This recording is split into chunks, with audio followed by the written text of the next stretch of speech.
So I'm going to show you here kind of what I might be doing with the non-photo blue pencil. You know, I would often start with a leaf just sort of saying, here's your central vein, and you know, the leaf is roughly this big. And so then I'm just looking at, you know, it's about that wide, and it's about, about that long. And then I'm going to look at the angle at the back of it. It kind of comes in like this. The angle at the top is a little bit steeper, and then it's going to somehow meet in the middle, right? So I get my basic leaf shape on with all of these scratchy lines. This isn't just one precise line getting it. I was able to make a bunch of lines to block this in. And then I can come along with a pen or a pencil and just say, all right, here is the shape of my line, right? And the minute I start drawing on top of this,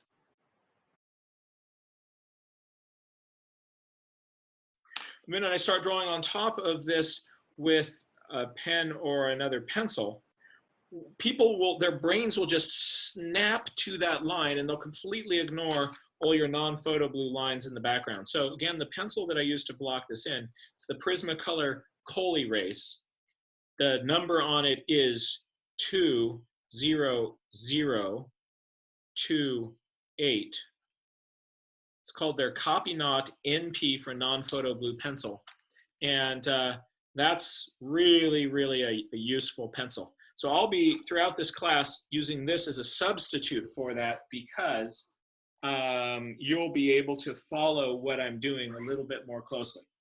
And that's trick number one. And I actually use trick number one for whether I'm drawing birds, mammals, reptiles, amphibians, landscapes. I'll block it in with my non-photo blue pencil, and then work my lines more deliberately on top of that. So what I'm doing, kind of backing up from that a little bit more, let's see here. So what's going on here is I've taken the process of drawing, and I'm not trying to do everything at once. I'm breaking it up into discrete steps. First, I'm getting the shape, and then I will put details on top of that. So shape, then details.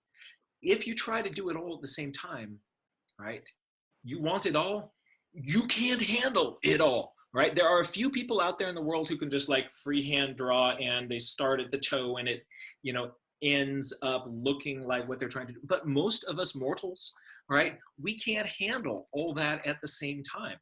So if we separated it into some discrete steps, I'm first going to get the basic shape. I'm going to get the proportions. Then I can draw my details on top of that. It's going to be a lot easier for you, right? So that is our first trick. Now what I want to do is to show you a few strategies for getting the shape down of what you're doing. And we're going to start with some really, really simple shapes. And then what we're going to start doing is foreshortening them and turning them around. And then they'll be twisted, and then they'll be twisted and foreshortened. So by the end of this, we're going to be getting all of these crazy leaf and petal shapes, and you'll be able to draw those fluently and with ease. It'll be a lot of fun. All right? So let's see here. Let's start with a leaf shape here. I'm going to jump back to the document camera. Here is a leaf. All right. I want to draw this leaf. So one way I can do it, of course, is to take the leaf and press it down and to trace around it. Okay. And there is nothing wrong with tracing your leaves. Right?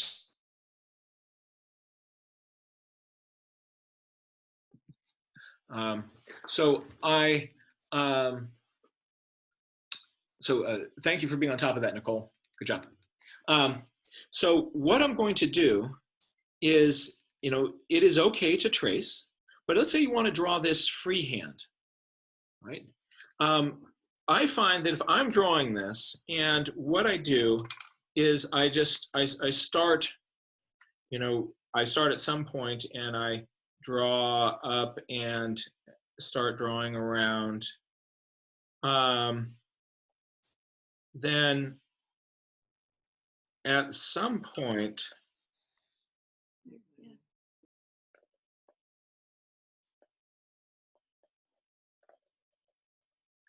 I'm going to get back to my same point. And I'm like, this just doesn't have the symmetry that I wanted. There's going to be some parts of it that just end up funky. Like that, I want it like that, I want it like that, just didn't come out. What happens is when I'm just down here in the weeds, I can't really see this big picture. So with my non-photo blue pencil, what I do is I first start off just simplifying the shape. And I'm going to raise up here and zoom back a little bit. So I'm going to draw this over here. I like putting in that central vein first. So I'll lightly put in that central vein. And now I'm going to use circles or boxes to kind of frame in what this is. So I'm going to imagine just a line between these. I'm going to imagine a box about this wide kind of coming down here. And that is going to be wider on the sides.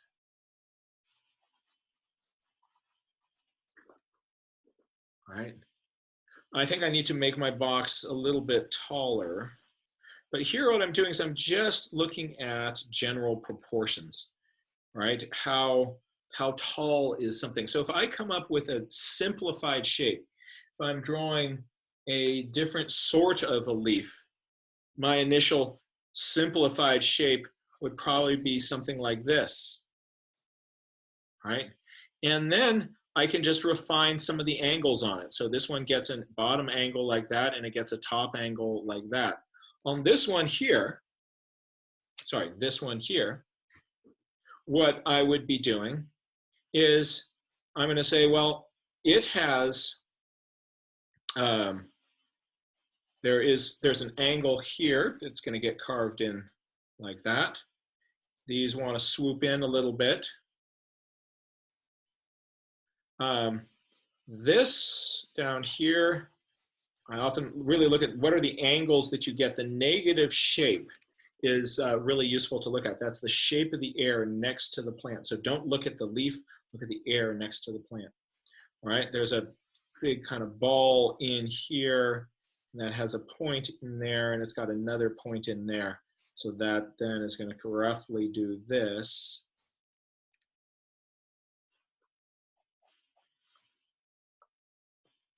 And so you see how I'm circling slowly towards a more accurate shape. And once I like what I've got, I then can come along more deliberately and kind of go.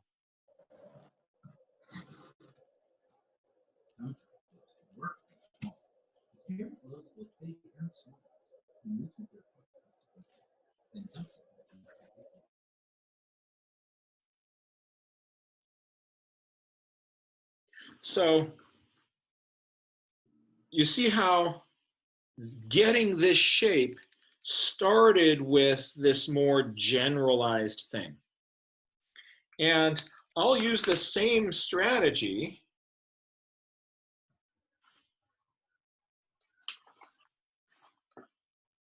with just about any shape that I'm drawing. All right, so if I were drawing this, I would roughly have a line that comes up that far. There's a leaflet at the top, and then there's a space. There's a leaflet out on the side. And then what is this space? There's a leaflet over here and a leaflet over there, more of a stem that comes down. This part here is going to go to a little point. This part here is going to kind of ease down like that, and this will be a little bit broader. And then I could take one of these little leaflets on the side and say it is going to come to a point here. So again, this part of the drawing is really loose. If I draw at the start like this, I'm going to say, all right, my top leaf is shaped like this. Has a little bug bite there, and right. Your brain is not going to let you change your mind or change any of your proportions later on. But if you've got something loose like this, right, it's going to be easier for you to kind of change your mind and change up what you're doing. Like with this little leaflet here, if I need to make that a little bit broader, I can. But if I had drawn that with one careful, deliberate line, my brain would not have allowed me to do that. Then I can come along and say, all right, I have an edge that comes up. There's a bug bite part right in here. And then I'm going to come out flat, right? So that is the power of starting your drawing with sort of a more loose, generalized shape.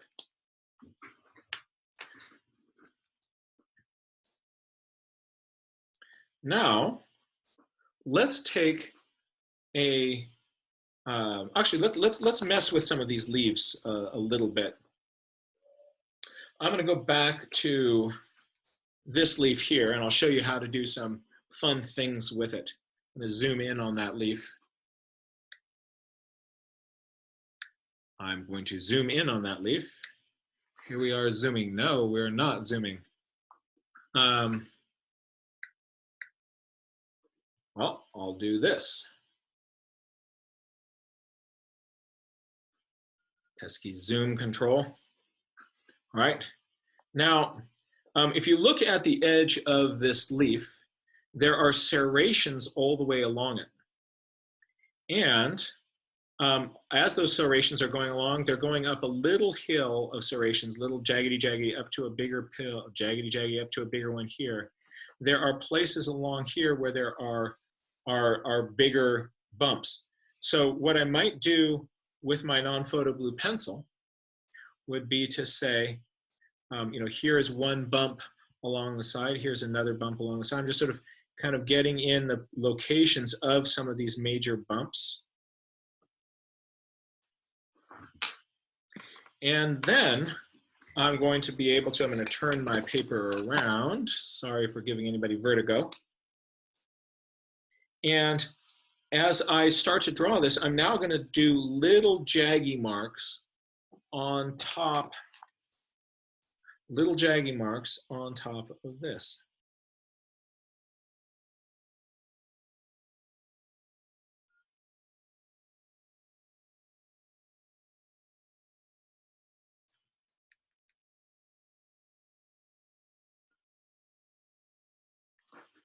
So it ends up being a lot easier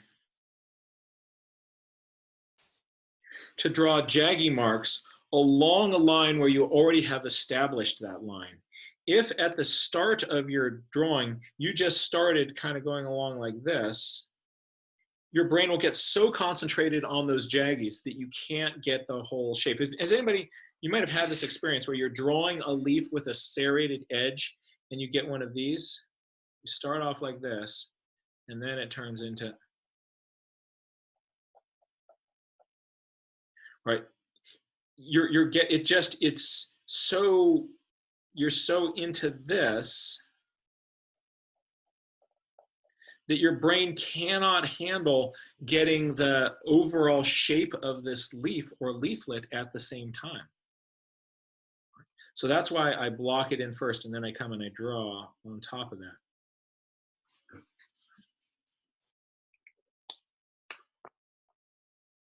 Now, the next thing I want to do is take a look at the veins in the leaf. I'm going to see with, I'm going to turn on a little light here and see, good, you can see it.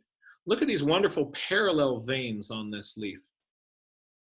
See those veins coming off at an angle like that, really parallel to each other. But with just a little change in angle, those can be very difficult to see. right? They're in there. We tend to, on veins, overdo it. We tend to kind of just go overboard. And once we kind of see that, oh, there's a structure in here with veins coming out like this, that we start drawing in every vein. And it ends up looking less like the leaf and more like a parking lot. Because you've got all these little parallel veins in there, or twisty veins going everywhere. Sometimes veins can be more prominent, but if you get lost in all the micro veins, it's going to look less like a leaf, and this may be more like a map of old rural farm roads. This one here like a parking lot. So I'm going to suggest that we're going to more kind of lightly suggest what is going on here with those veins. And there's a few fun ways to do this. And we're going to look at an assortment of those today. And we're going to use both watercolor and colored pencil. All right? So first, we're going to start with some colored pencil.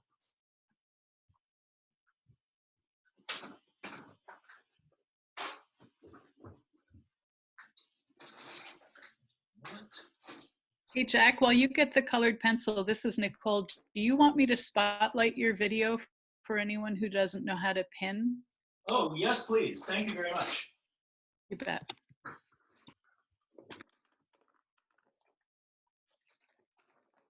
That would be great. Thank you very much. All right. So I have a set of colored pencils. And I also have a little embossing tool here. What this is just a little piece of metal with a round tip. If you don't have a fancy embossing tool, something that works great in place of this is a ballpoint pen that is completely run out of ink. And you've got one of those around the house, right? So one that doesn't even make any mark. You just sort of, all it does is make a little groove in the paper. And that's what I use this thing for. This is my little groove in the paper maker. And very often you'll find that, you know, veins will be a lighter value than the rest of the matrix of the leaf. So let me show you a cool trick that you can do if you're using colored pencils. I am going to put down a vein color. All right, here I'm putting down this light green. Let's see if now I can zoom. No, still I'm unable to zoom, but maybe I can. There we go, so we'll get a little bit closer there. All right, then what I'm going to do with this embossing tool is I am going to press it down into the paper, and it makes a little trough. And I'm going to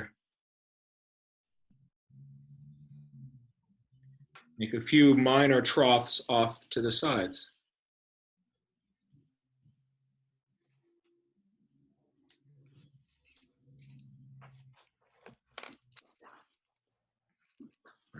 So what you're seeing there isn't color from this, that's just the shadow that is cast.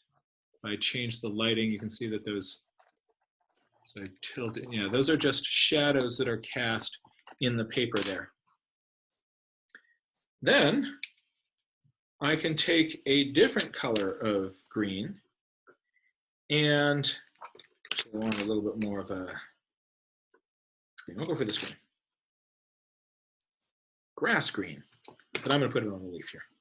All right, I'm going to take my green pencil, and it works best when I go not parallel with the stroke, but perpendicular to it. And I just come across this. Isn't that cool? There are light colored veins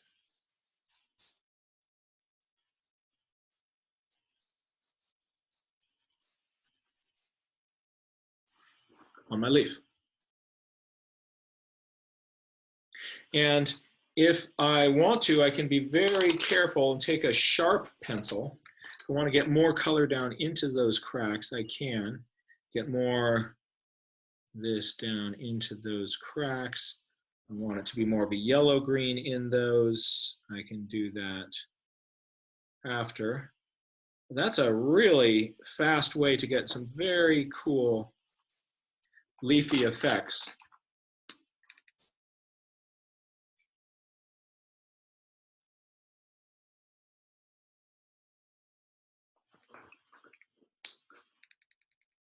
Now, it's also rather unforgiving. Once that groove is there, it is there. And if I want to kind of get rid of it, I have to kind of somehow be able to get my pencil down into that crack. And that can be difficult.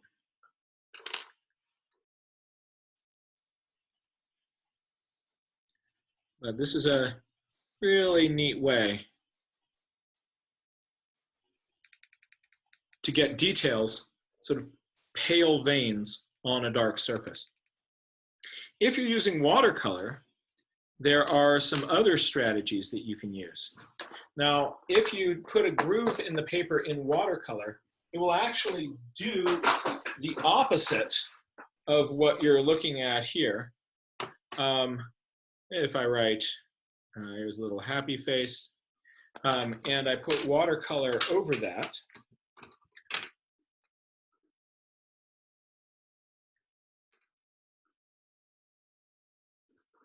see what happens? The paint goes right down into the bucket that you made. So you've created a trough into which the water will flow. And so it has the kind of the opposite effect. And if you want dark lines on a watercolor surface, there are much better ways to get it than embossing the paper. But let's say you want, you could just draw with, more, if you want a dark line, you can let watercolor dry and paint on your dark line. So embossing the paper is not a good strategy with watercolor. But I'll show you a few techniques that are really fun. So I have a palette here, and you'll notice these are all different kinds of green paint. There's nothing wrong with having more than one, having a bunch of greens on there. Some people like to mix all their greens, and they may. I find it's very often very convenient to start with some of these different paints, and I'll mix from those to mix up whatever color I'm looking for. A good strategy also with your paint is, if you're using watercolor, is to have in your green mixing area a little pad of dried yellow paint in there. That way, if you need yellow in what you're doing, you can just mix into that without worrying about messing up the yellow part of your palette and getting green into there. So this allows me to keep all of this clean. So let's say with this,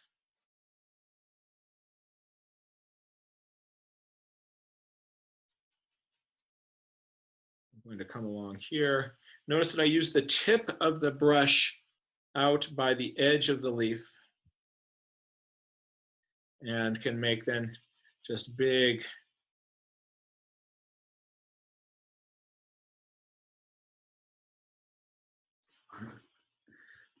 I have that side of the leaf. I'll often, especially if I'm painting a large area, I'll do one side and then do the other side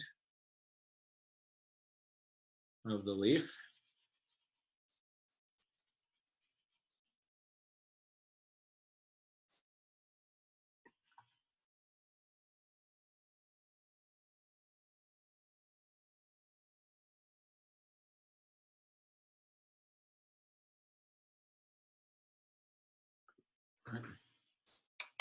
Now, I'm going to let this start to dry. While it does, I'm going to put a little bit of green up into here.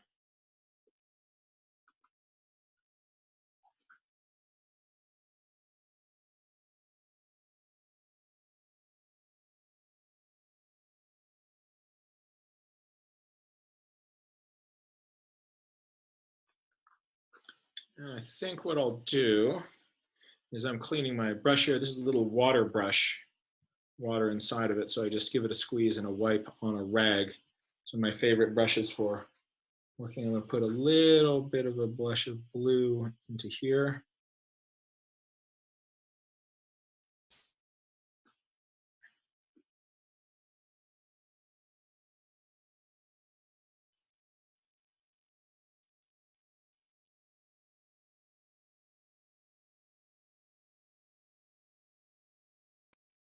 Hey, Jack, Yes. sorry to interrupt, but we have Kay asking you to mention the arm sock that a lot of us love that you have as a tip. Ah, you'll know us by our socks.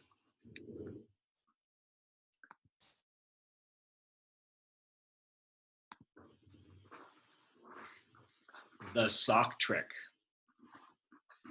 You have two hands. You are painting in the field. You don't want a lot of stuff in your hands? All right. So normally you have your brush and you have the little jar of water. Ding, ding, ding, ding, ding, ding, ding. Jar getting all mucky, don't like it. So that's why we have the water brush, water brush, all in the same place. And you you've got one less thing in your hands. Now you've just got your water and your brush in your same hand. Now, with the water brush, when you want to change colors on it, what you do is you squeeze it and you wipe it on a rag. But now you have a rag in your hand. You're out in the field. You don't have that many hands. You just got two. You might be holding your sketchbook or your palette with the other. What are you going to do about it? Enter the sock. You know those dryer orphans? Right? There it is. Right? Anybody who's got a dryer sock, put them on right now and wave. Right? Check that out. That's a cool trick right there. So you take that, you just cut the ends off. Now, when I am changing colors, I give it a squeeze and a wipe on here, and boom. Right? I'm on to the next color. And so that allows you just to have one less thing. So you put it on, I'm right-handed, so I have my brush in this hand.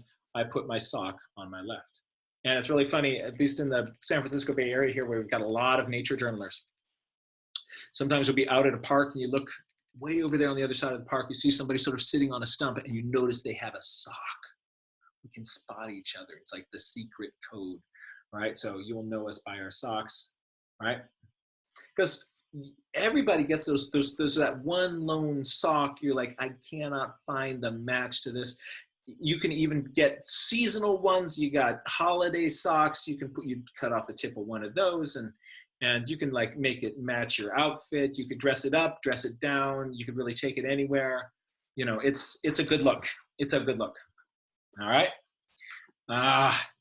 Oh, so much fun. All right. Oh, and some people were asking about the hat. I think I might as well kind of come clean with you folks on this one.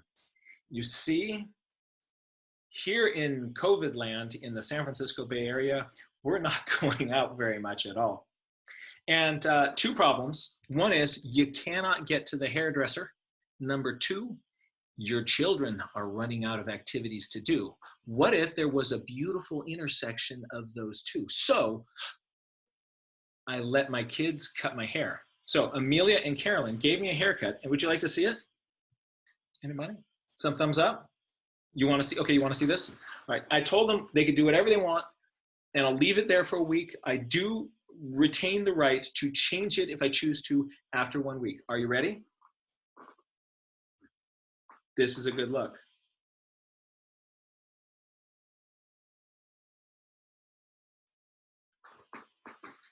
Check that out. Look at that. Oh, isn't that nice? That's pretty cool, right? But check out from the side. All right, this is good. All right, and you got to see the back.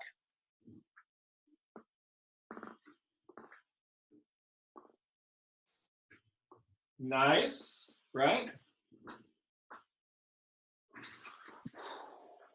You're getting a lot of comments in the group chat. I did the mute, so if people want to unmute themselves and make a comment right now. Awesome.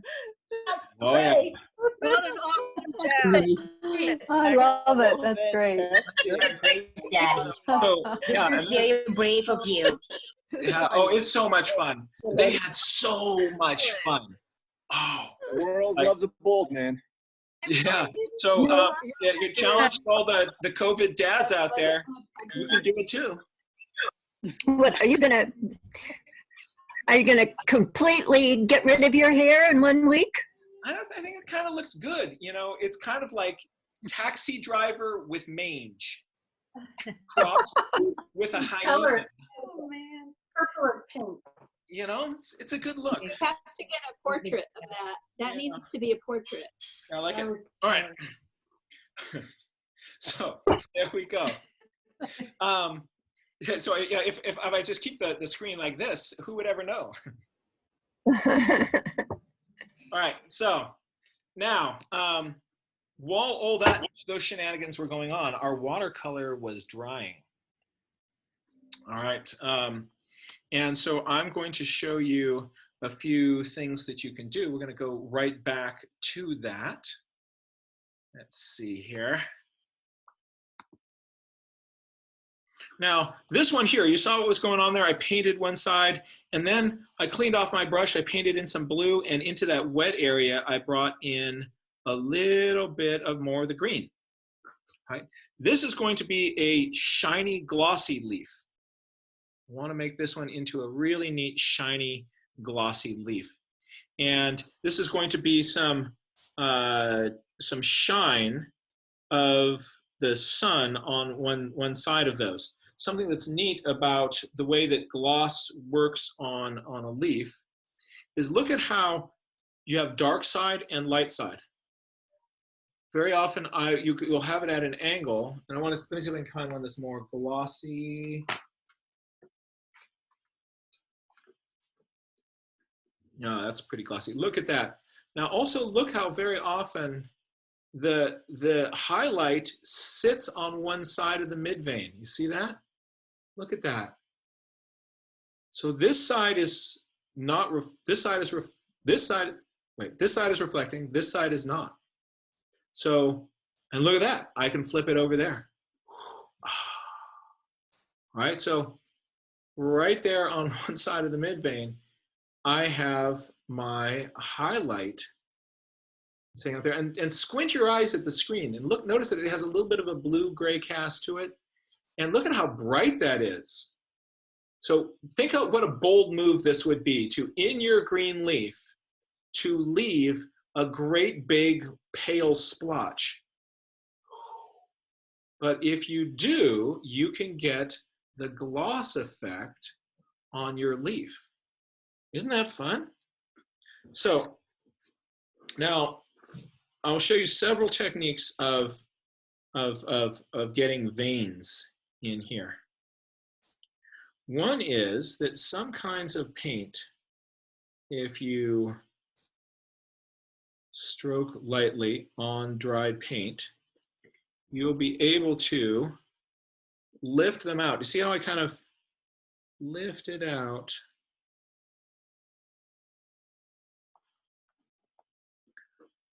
A little bit of paint right there, and I think I want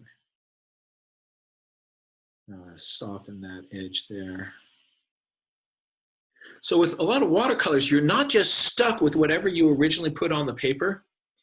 If your paper is not really porous and you're not using paints that really stain a lot, you'll be able to get in there, and I'm going to get it wet, a few strokes where that vein wants to be, and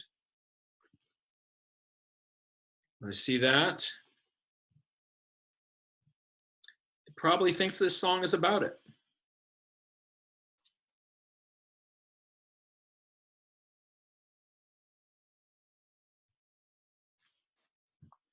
That's giving me some rather large, thick veins. We'll get them skinnier in just a moment. So I'm going to just get a few more in here. So this is what's called lifting out. You want to do some experimenting with the paints that you have in your palette. And you're going to find that some of them don't lift out and some of them do. And you're also going to find that some of your paints or some types of paper don't really allow you to lift out at all. Generally speaking, higher quality watercolor paper, which this isn't, this is just cheap sketchbook paper. Those higher quality watercolors will allow you to do a ton of lifting out. So a few little strokes on there, and boom, some veins are appearing. But let's say I want there to be thinner veins. One strategy that I love is the white gel pen. So this is a white ink pen, and you can put it on top of dried watercolor.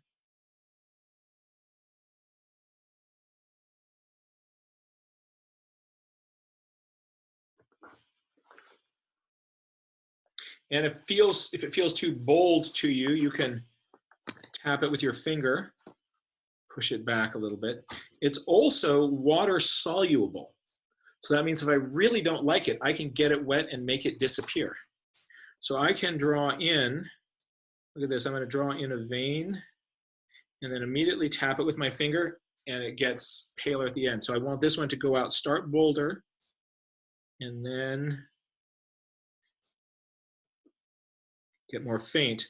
So I am drawing out, tap it with my finger, and I get these veins going out parallel with each other and then fading before they reach the edge.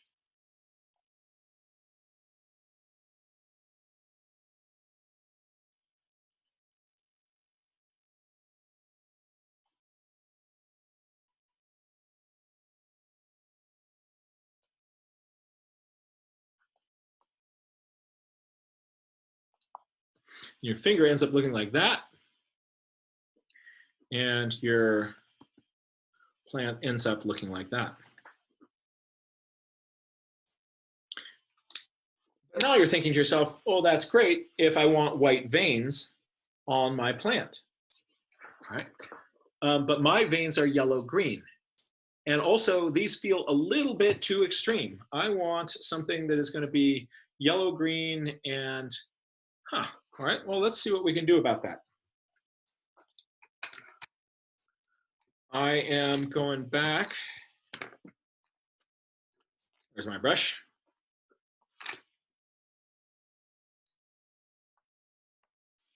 I'm going to test a little color over here. I want it a little bit more yellowy.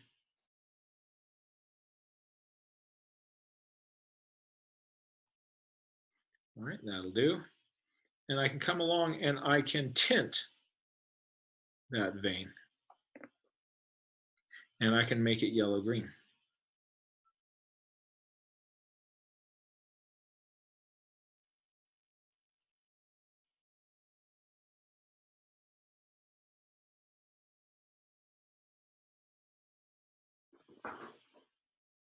Isn't that fun? So that allows you to get some really neat veiny effects. And then if I really don't like one of those and want them to be even more pale, I can just give it a few more strokes and it starts to disappear entirely. I want that to be gone, gone.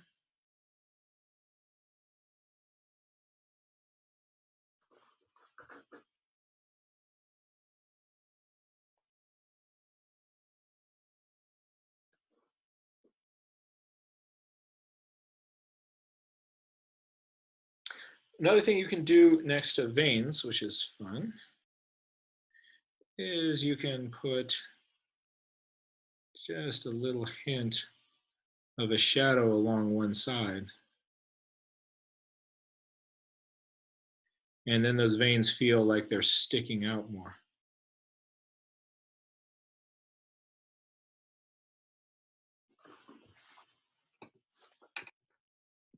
let's go back to this one up here, which has these thick sort of blurry veins.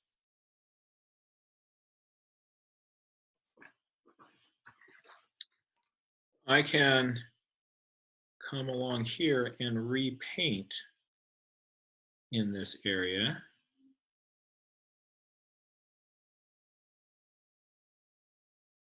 And if I'm careful with the tip of my brush, I can trim those blurry veins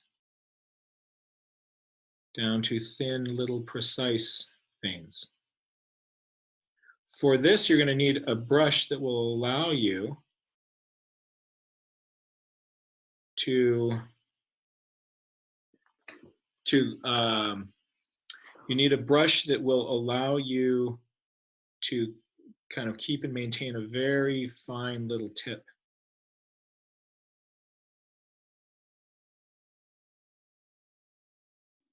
And the water brush does a very good job of that.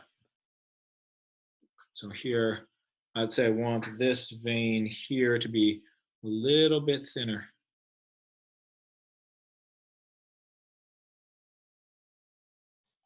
A little bit thinner.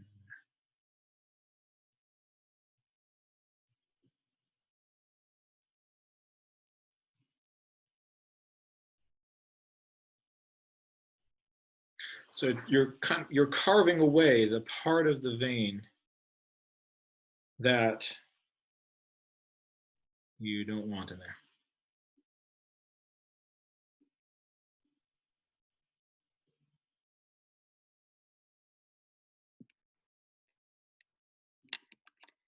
Hey, Jack, we had a Yes. question from Samantha who asked about darker veins, what to do with that. So if the vein is darker than the matrix of the leaf, which you will see, but less commonly. Notice here are, here I have lighter veins. Here I have lighter veins. Here I have lighter veins. Here I have veins that are a little bit lighter. All right. So in most cases, you're going to see lighter veins. But if you have veins that are darker, then all you need do is put down your base color of your leaf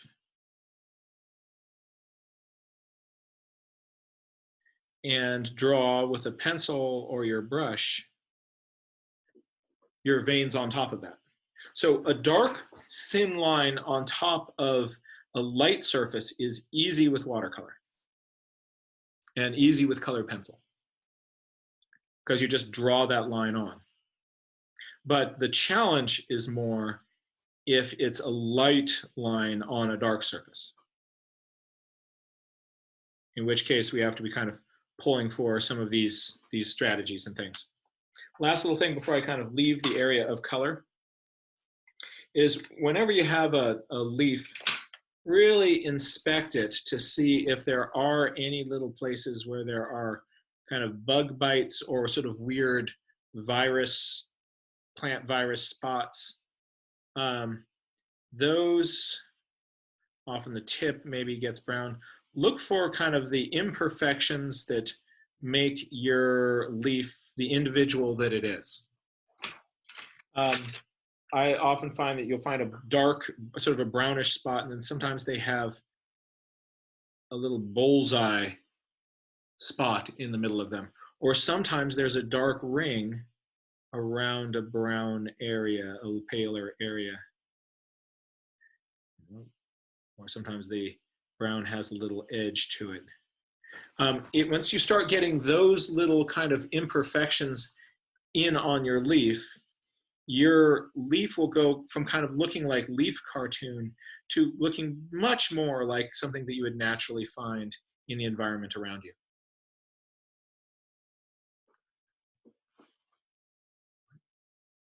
Now, we're going to leave the land of flat leaves, and we're going to start to have some real fun here.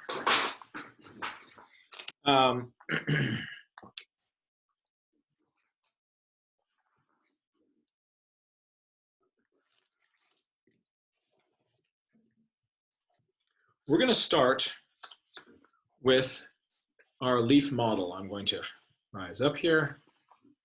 All right.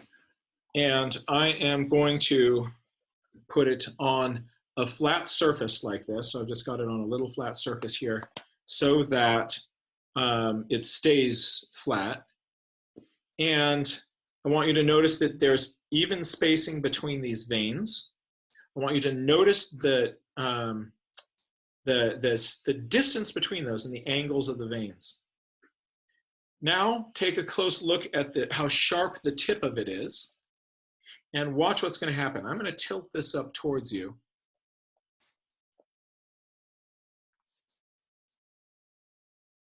All right. Now, what has happened to the spacing between the veins?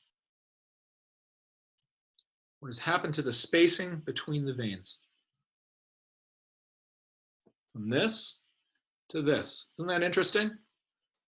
So they're getting much, much more packed close together. Now, notice the angle. So the angle in here, that this little vein leaves the main mid vein. Watch that angle. You ready?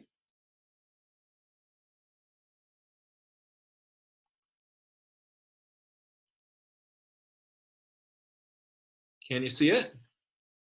These veins that were out at an angle are almost coming out at 90 degrees from that central shaft.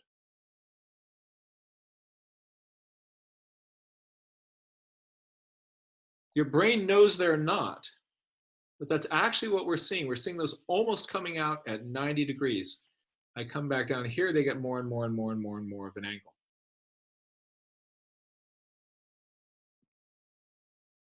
It's a little tricky for us to see on the camera, but for folks who have the cutout, you can try this at home.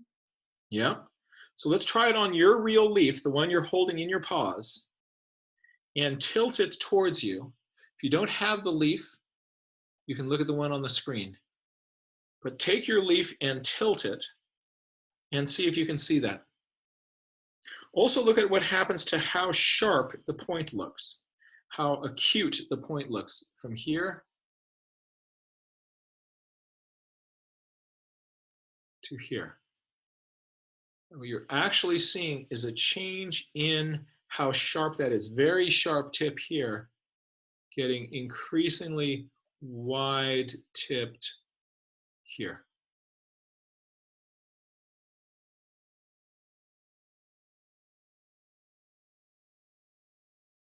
So if I'm drawing a leaf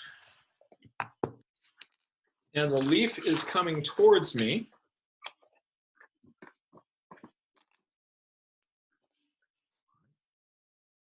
so if I'm drawing a leaf and it was like this, and the leaf is coming towards me, I am going to see it not as sharp, same width. And if this had veins that were coming out like this, people will tend to want to draw those at the same angle in here. You want to take that angle and put it over here, but what you're actually going to be seeing is tightly packed that. So a change in the angle here of that vein and the distance between those veins.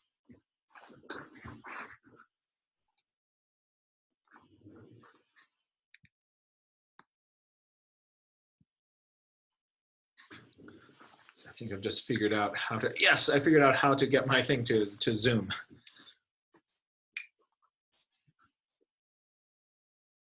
All right. So that, when you're drawing kind of a group of leaves, being willing to draw one that is pointing towards you and not sharp.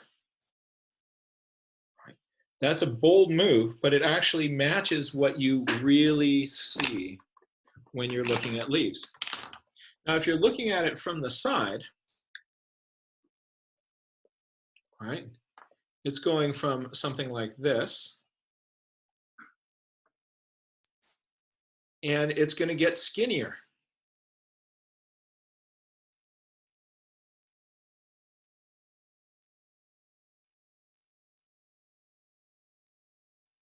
Notice that the tip of it gets sharper. So if you're foreshortening a leaf from the side and it's rolling on its side, being willing to do that with your leaf to turn it into a real spike tip or a real wide tip. You have to overcome the fact that your brain knows that this is actually how the tip looks, but from a different angle, you're going to be seeing these other things.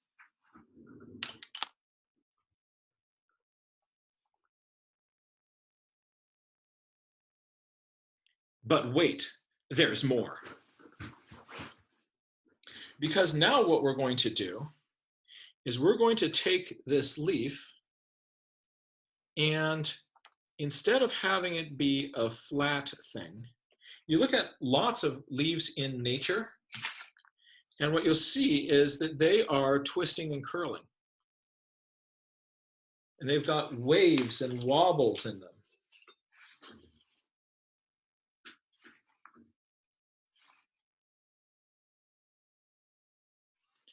And we want to, at first it's scary to try to mess with something like this.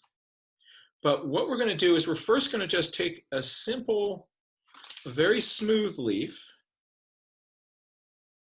and we're going to sort of see how we can re-envision this to get it down on the paper. What I want you to do is to take, if you have the leaf model, take your fingers like scissors and curl it. Curl like this, just sort of rub your fingers along it, and you'll get a leaf that does a curl.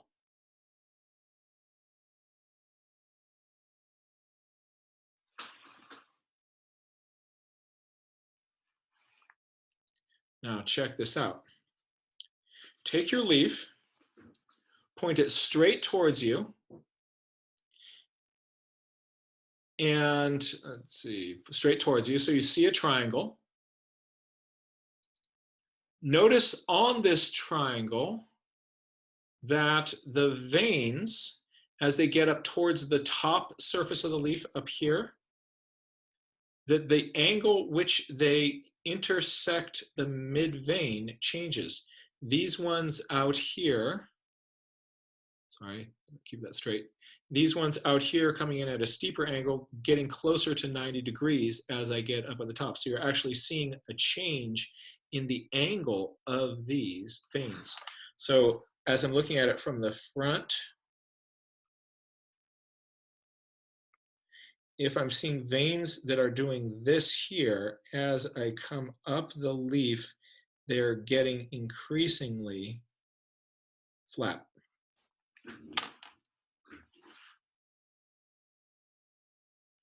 See if you can see it on the screen. See if you can see it on your leaf. Now what we're going to do is we're going to take the leaf and we're going to turn the tip over your right shoulder. So I'm seeing part of the upper surface, part of the bottom surface. Now, take a look at the shape of the top of this leaf as a triangle. See how the top surface here is a triangle. They've got the top edge, you have this side, and you have this side over here. So you have the top edge, this side, and this side. And notice the top is flat. There's a curve coming around here. And there is a longer side. Can you see my cursor on the screen? So there's a big curve here with a short side going into a pointed corner right here, a longer side. This side has a longer side.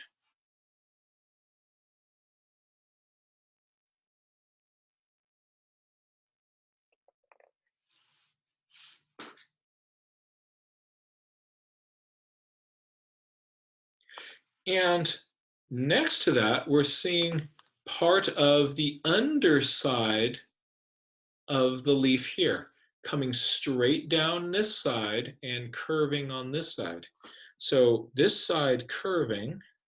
Hey, Jack, could you move the paper up a little bit? We're missing the bottom part. Like Thank that? you. That's great, thanks.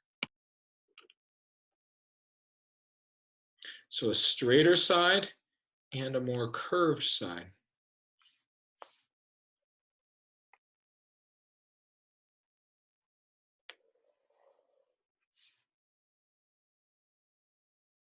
And then that gives me getting this triangle and this dome shaped adjacent to each other is what's going to make something look like it is a leaf curling towards me. Try it from this angle.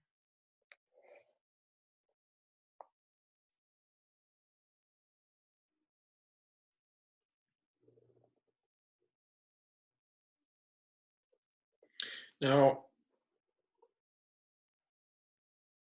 what makes this work is understanding the relationship mostly of this line right here and this side right here. And in order to really understand how those two relate to each other, the secret is to have 3D vision, X-ray vision.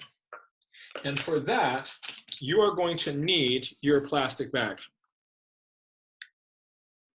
All right.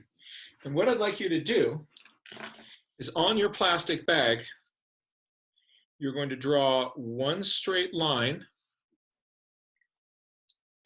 And if you have other colors of Sharpies or permanent markers, you're going to make one side that curves out and comes to a point.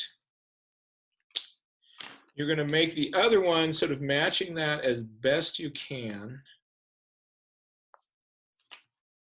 Try to get them to be even.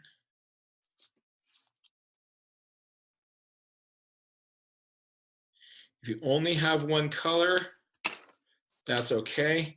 If you don't have any colors, you're going to be able to watch on the screen and follow along.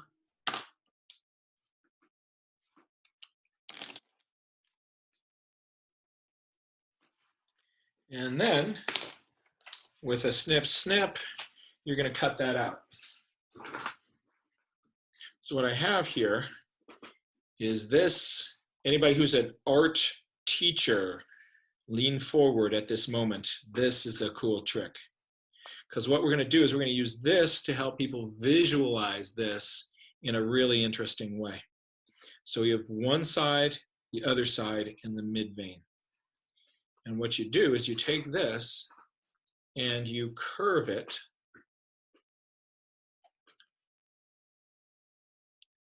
And you can see two sides and a mid vein. And what you'll notice, it's hard for me to kind of get this out of, it's easier when you actually have the thing in front of you. If you have, right? So notice that the red side comes up, curls over, and swoops down. The black line curves up and curves down. The far side swoops up and then has its hook. So the red line, if I start on the left, actually, if I go from right, the right side of your screen to the left side of the screen, right? I am on the red one, swooping up and then hooking down. The black one going evenly, the blue one hooking up and then swooping down. Do you see those, what's going on? Now, I'll hold this like this, and then all three of those meet along this top surface of the leaf. Right? So the blue line comes up to that, the red line comes up to it, and the black line does. See that? No matter which way you hold it, all three of those lines are going to go to that top surface because that's the surface that they're drawn on. Now, I am going to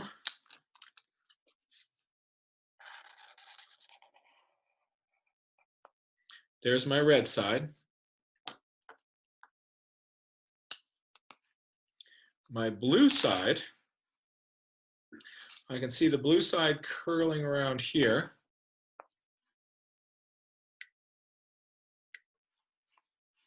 And the blue side continuing down this way.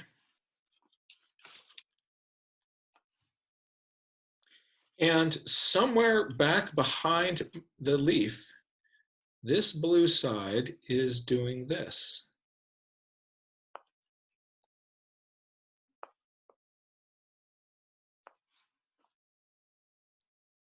So I need to get this line to connect with that.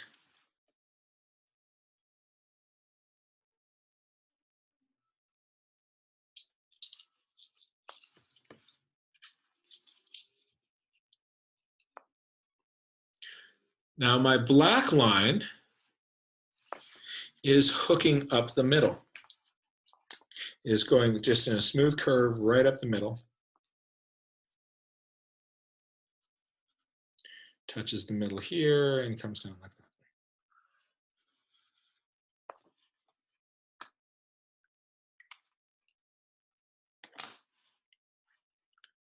So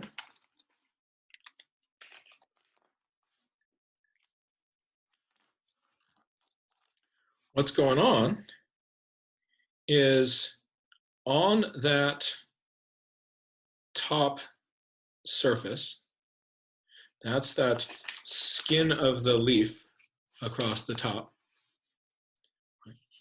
I'm getting this part of, I'm getting a big open curve here, big open curve here.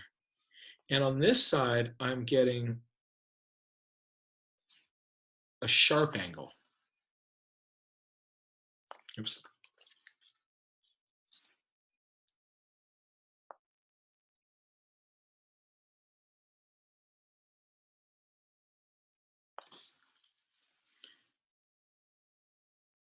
This, the zoom out, side of the leaf is going to come down here. And I want to imagine this line coming up and intersecting this in a nice curve. I want this to come up, hook down into this. Ready? I'm come up and I'm hooking down, and that means it's going to come out here.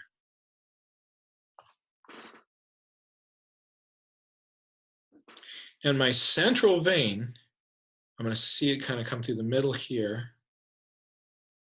And it's going to start somewhere in here. And I want that behind that edge of the leaf to naturally come down.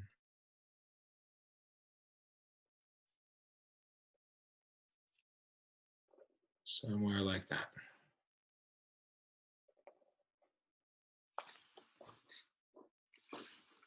So making a leaf model that having these two leaf models is really, really powerful. This one, you've got the veins on it, and you can tilt to all of these different angles and draw them from an angle where you see the top and the bottom.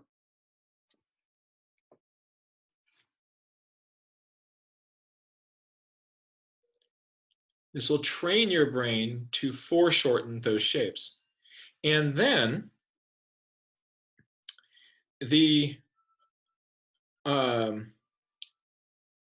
you have this and you play with it, this allows you to see through it, and you get to sort of the sense of, you know, 4 different shapes, you know, what is the far side of this leaf doing?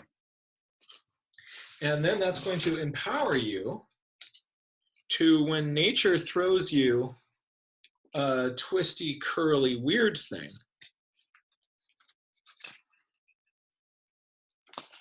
see if I can get this. There you go.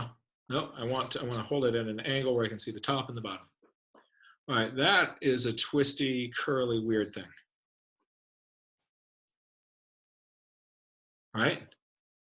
You want to be able to think about that and be able to handle it. And the way you do it is with this first thing, what we were doing is we were looking at the leaf, we're looking at this surface as a shape. And we were looking at this surface as a shape. We paid a lot of attention to the corners, how those changed, and the intersections of those lines. But we essentially just put a shape next to a shape and then could understand that 3-dimensionally to help us make sure that this line kind of could get to there and this line could get to there. You can do that with something that is doing a funky, twisty shape. So I'm going to grab, trying to figure out which one here.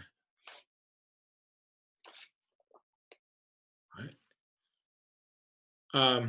So the challenge will be here if I could try to draw this from the angle which you're seeing on the screen, which is easier for you. Or I could draw it from the angle that I am seeing it, which is easier for me. So I'm going to try to draw this from the angle that you are seeing it, rather than looking at the leaf. So this is, I want to get this to a point where it's just sort of doing, I want my leaf to be doing some really weird leaf yoga. Which ones do I want to do? Oh, this one. This will work. All right. So if I were messing with something like this, where's my blue pencil?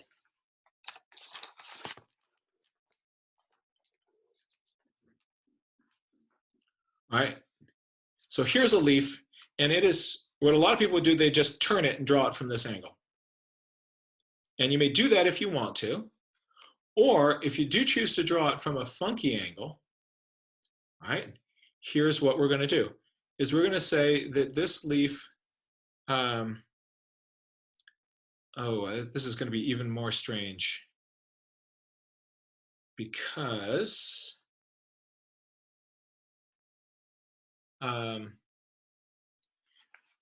me looking at my screen, my image is inverted.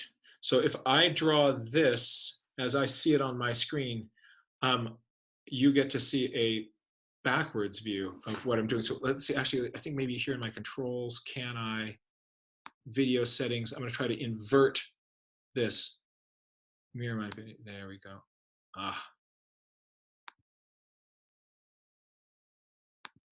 There we go. This will be a little bit easier for me. All right. So, so I've got this little curve here. What I want to do is I just want to look at the area above the vein right here, just as a shape. And that shape comes down and curves up.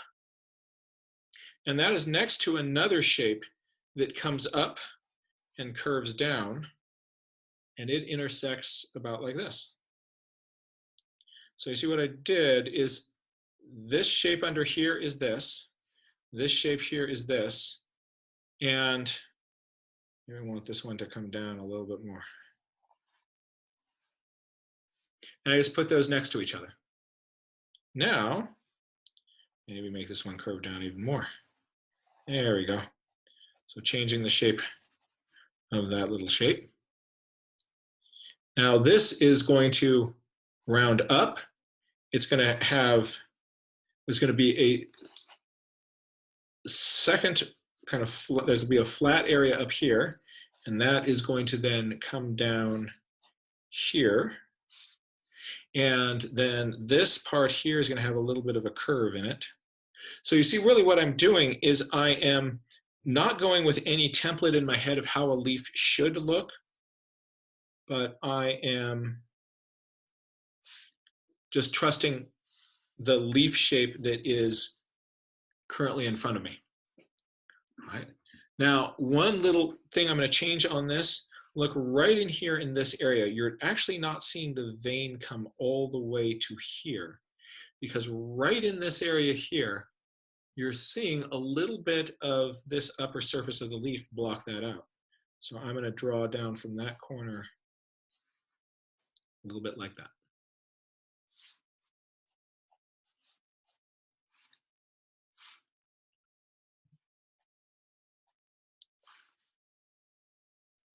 So what I'm doing here is I'm putting a shape next to a shape, and I'm just believing these forms and putting those together.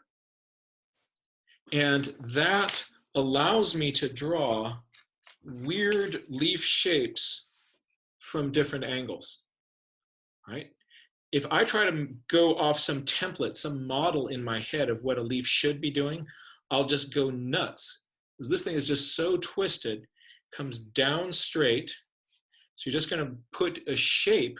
You have to believe the shape that it gives you, right? And then this, I'm drawing that kind of green part on the outside, kind of comes in, and there it is going to go to a little blunt point here, up, down, and there's a curve.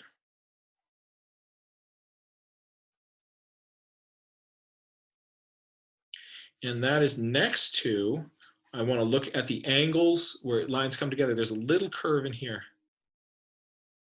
And it's going to come down a little bit lower than here. There's a change in angle. I'm going to change my grip here to see what that is doing. So over here, don't move your leaf, Laws.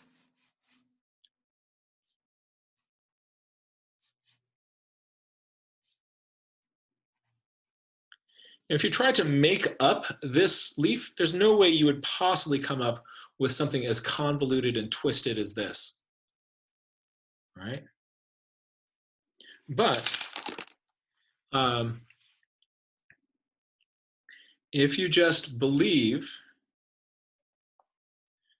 that sort of the shape that is next to the shape,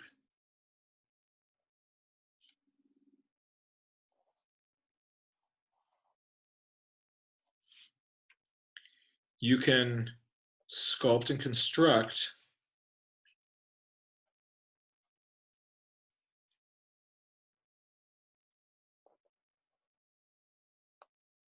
even something as weird as this. And that's how we go about doing something like an iris with all of those twists and turns and craziness. I get absolutely lost in looking at an iris shape. But if I just put a shape next to a shape, all right? So this petal here, all right? What it is that was just me kind of saying out loud, okay, kind of comes down, then it comes up, comes over, sharp corner, out and back. Here's a little overlap where I'm seeing a little bit of the underside, then out from there.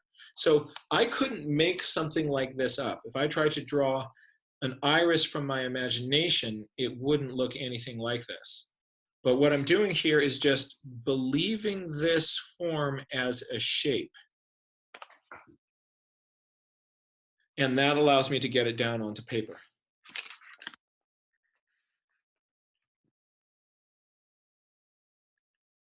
So you don't have to have some template of what should a folding, curling iris be doing.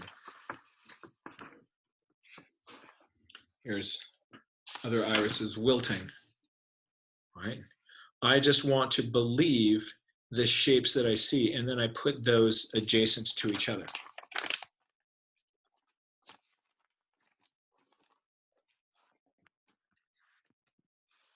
Right? So This is from a project that I did where I just started with one iris and followed it through its bloom as it changed in a time. And then over time, other ones started to bloom and I started following those. And I just kind of followed this for a whole bunch of, over the course of about a month. And so I ended up with a bunch of drawings of iris, but all those drawings of iris petals were just doing the same trick where I'm looking at what is the shape, paying particular attention to its corners and putting those adjacent to other forms.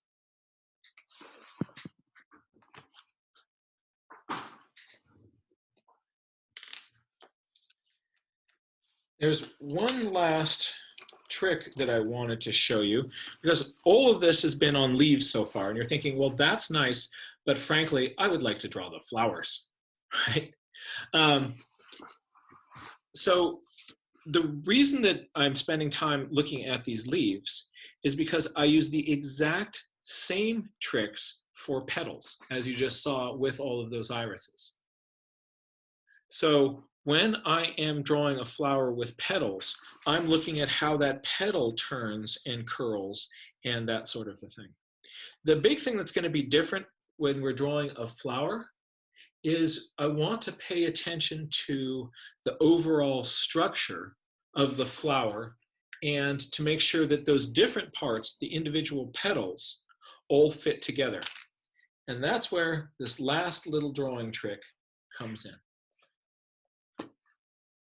And for that, you're going to need this flower. So if you don't have one of these yet, you can print it out, or it's easy to draw this shape.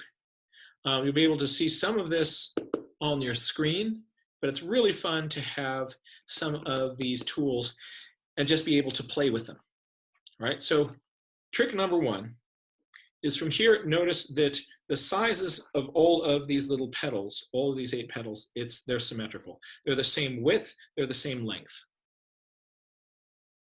So a great way of drawing this is that when you are out in the field, I will lightly draw a circle, put some crosshairs through it, that gives me the inside of a circle. I now know the length of each of those petals, no matter which direction it's coming out. But that changes when I tilt it. Now, when I tilt it,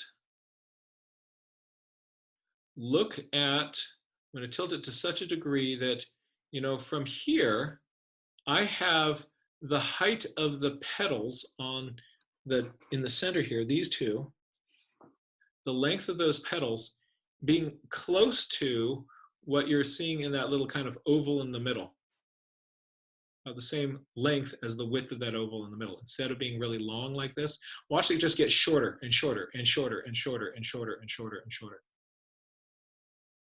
But it keeps its width. Now look at the ones on the sides, here and here. As I tilt it, those ones get skinnier and skinnier. But they maintain their length. See, there is really skinny.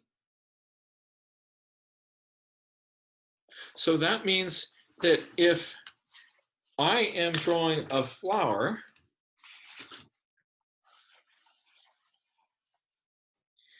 and I foreshorten this flower, this circle becomes an oval.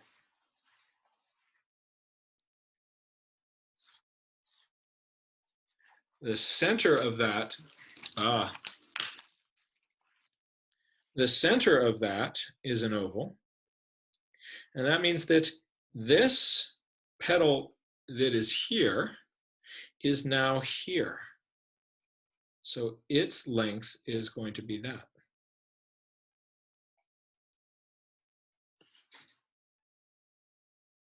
And ones on the sides are going to maintain their length, but they get skinnier.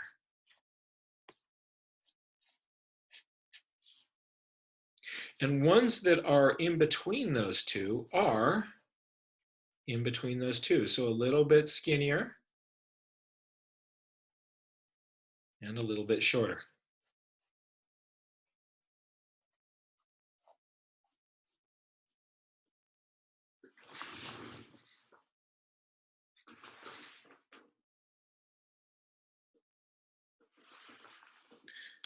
But wait, there's more. So this little trick I do all the time, right? So if I'm drawing a little flower, turn this into a daisy, right?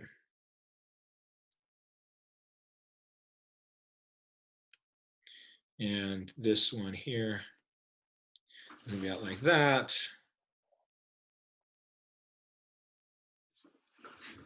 Okay.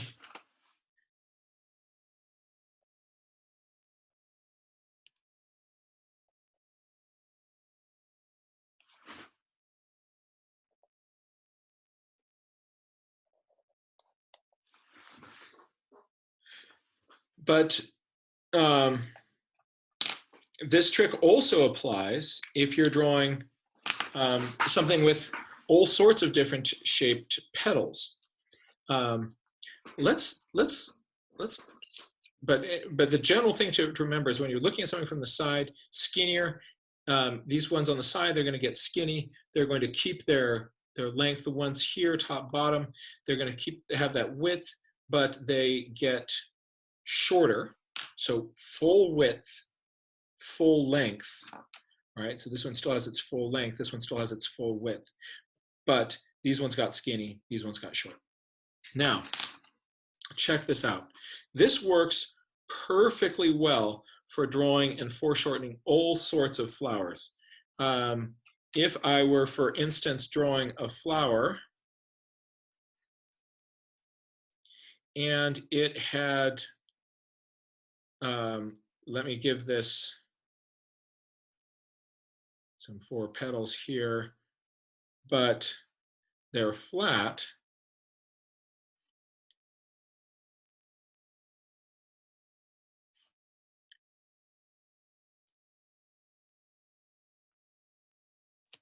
Right.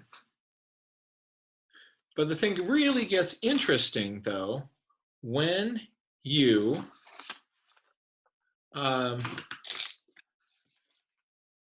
look at a cone-shaped flower. So I'm just going to take a couple more minutes and show you a trick to take this and help you think about the foreshortening and dimensions on a cone-shaped flower. Because this works perfectly for how plants foreshorten if all of the petals are in the same flat plane. It'll work just like this. But if it's a cone-shaped flower, I'm going to make one slit down the side to the very center of the circle. So I'm making it all the way to right there. So I just made a slit between 2 petals, right to there. And what you do is you take these 2 sides, you lift one up, you put the other one down, and you overlap them like that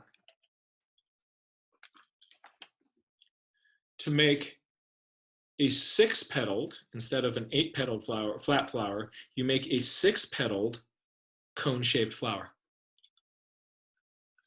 Now, watch this little bit of craziness.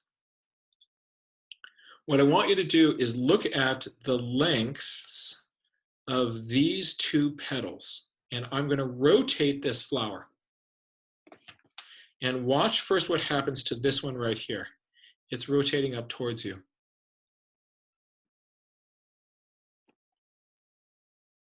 See that?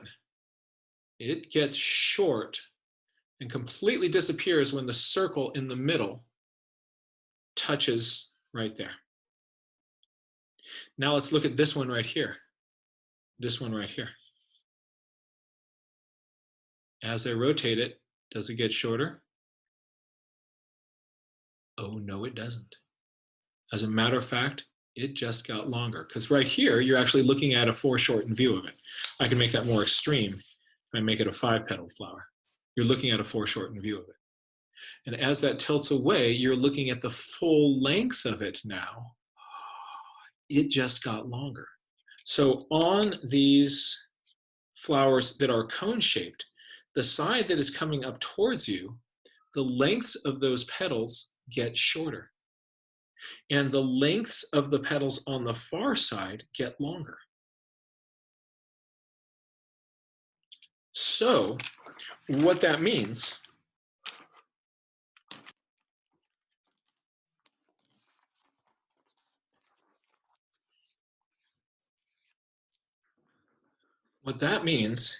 is that here is my flower. Or one other last thing to point out to you here. Check this out. Notice the location of the center of the flower. Notice that the center of the flower is in the center of the flower. But as I tilt it, do you see it dropping towards that bottom edge? See that? Drops down towards the bottom edge.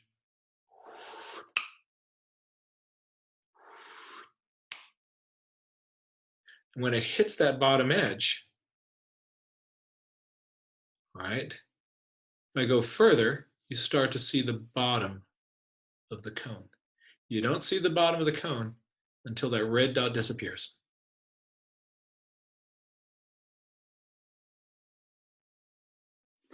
So as this thing starts to rotate down, the center of it drops down. You get the petals that are here on this side shorter, the ones that are here on this side longer. And ones that are coming out at angles between those are coming out at angles between those.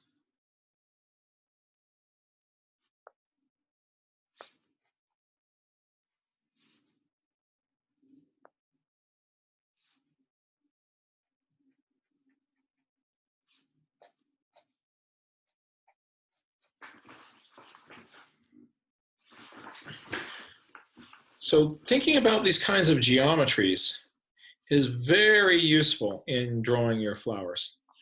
If you are a teacher, you can print out and share the worksheet that has these on them for all your students. If you're just a sketcher and you're not teaching anybody, I suggest you print these out, and what I recommend people do is just spend a little bit of time for about a week just manipulating them and turning them, kind of curling them and looking at them from different angles, doing some sketches from them.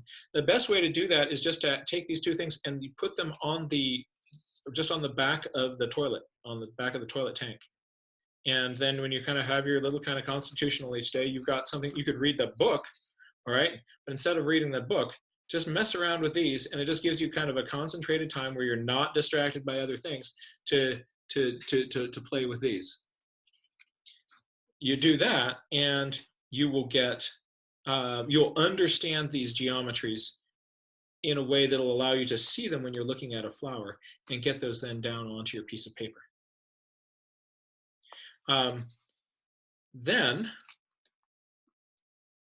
when you have a chance to see the real flower in the field, these ideas, such as you'll be expecting to see petals of different lengths in the cone-shaped flower. You'll expect to see some really long. You'll expect to see the middle of the flower not in the middle of the bowl that you see. And then you have a fighting chance of getting that flower down on paper. Let's just do one more little drawing here. Let's say I rotate it even more so that I see the bottom of it here. Right, that is my flower design. All right, let's put some petals. The petals will go from that ring up to various points around the flower. And just start drawing in some petals, starting with the side that is closest to me.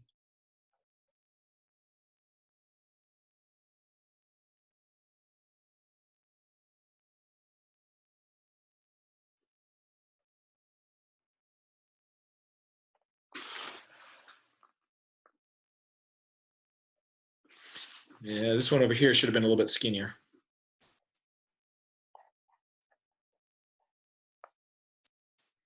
And this will allow you to get kind of understand and handle the sorts of foreshortening that you find on flowers in the field.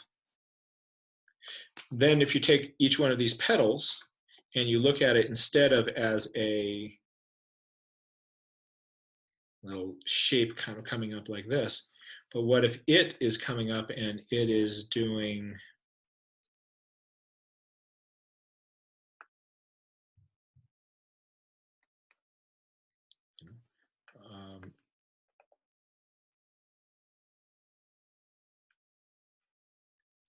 then you can have a lot of fun because each one of these petals then can have character and and and the style that you see on the actual petal in front of you.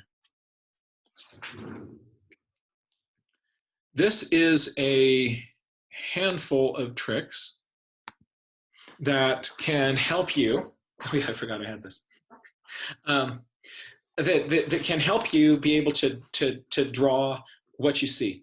And the more you mess around with it, the easier it's going to come. I hope that this was fun for you. I want to encourage everybody to kind of get your journaling on and to follow LD Action this week with International Nature Journaling Week. Thank you for joining me. My name is John Muir Laws, and again, you can find me at johnmuirlaws.com, and look forward to seeing sketches that people post this week.